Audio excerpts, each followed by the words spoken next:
Laking tuwa ng magulang mo at ang kamay nila ang iyong ilaw.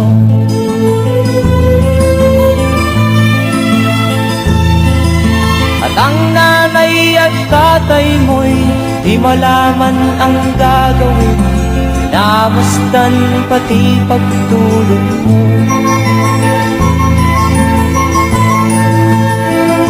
At sa gabi natutuyad ang iyong nanay sa pagtimpla ng gatas mo.